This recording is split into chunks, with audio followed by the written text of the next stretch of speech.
In the TCP/IP layers, the transport layer connects the application layer and the network layer. In fact, the transport protocols that are part of the transport layer run in end systems or in the hosts. In fact, the transport layer provides a logical connection between application processes that run in these end systems. In the figure, we see a connection between two end hosts through three equipment, in this case denoted as routers. We notice that while the routers can operate or see up to the network layer, the end hosts have visibility up to the application layer. Hence, in order to connect the application layer with the lower layers, we need the transport layer. In fact, there are several applications that can be hosted by an end system. In this case, we notice that at the application layer, we have applications such as HTTP, FTP, SMTP, and so on. In this case, the transport layer performs multiplexing and demultiplexing of the applications that are found in the application layer. In fact, there is a need to have a logical mapping between the applications that are run in the application layer and the way how they're transported in the transport layer. Each logical connection between the applications running in the application layer is identified by an address, in this case, identified as a socket. In fact, the socket is a joint identification combining the IP address of the network layer and the port number, which is specific to the transport layer and, in fact, specific to the application that is running in the application layer.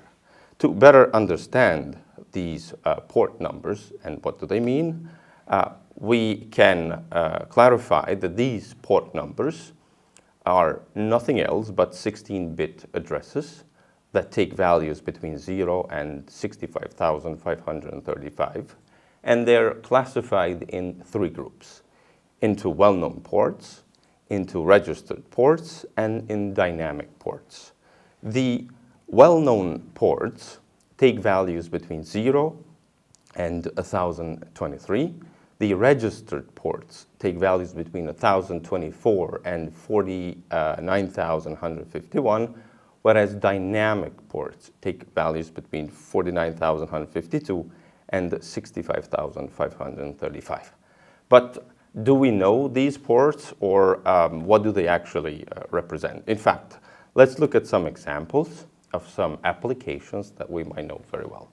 For example, we know that when we want to connect to the World Wide Web, as the application protocol that is used is HTTP.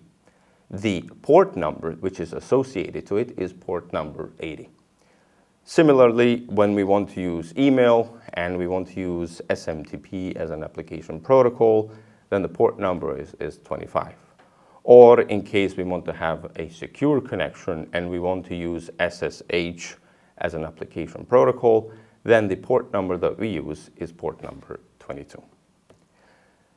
When we utilize transport layer to, in fact, make these connections between the application layer and the network layer, it's also important to identify buffers at the transport layer. In fact, once we have received a process in the application layer, because the data that is generated in the application layer need to be transported down to the network layer, then we define two buffers. A buffer which is made available on the client side and another buffer on the server side.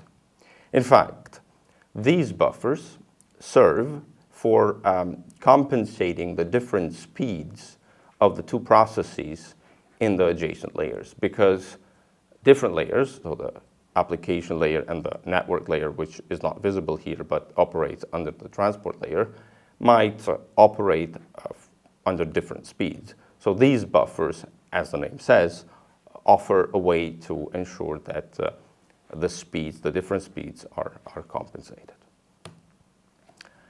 The transport services which run in the transport layer rely often on services which are provided at the lower layer as they connect to lower layers such as the network layer.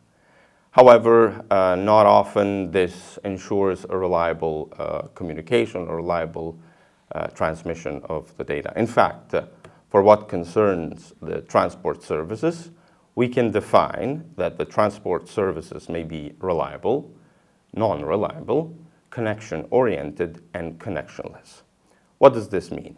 Let's have a look at the two main protocols that are characteristic to the transport layer. These two protocols are the TCP, which is Transmission Control Protocol, and the UDP, which is the User Datagram Protocol. As the figures illustrate, the main idea behind the TCP is that it is a connection-oriented and a reliable protocol. So you need to establish a connection between two entities. And also you have mechanisms that ensure that the connection is reliable and the data which is sent is correctly received. On the other side, UDP is a connectionless and unreliable protocol which has the main goal of sending data as quick as possible without caring so much on the reliability of the data that is transmitted.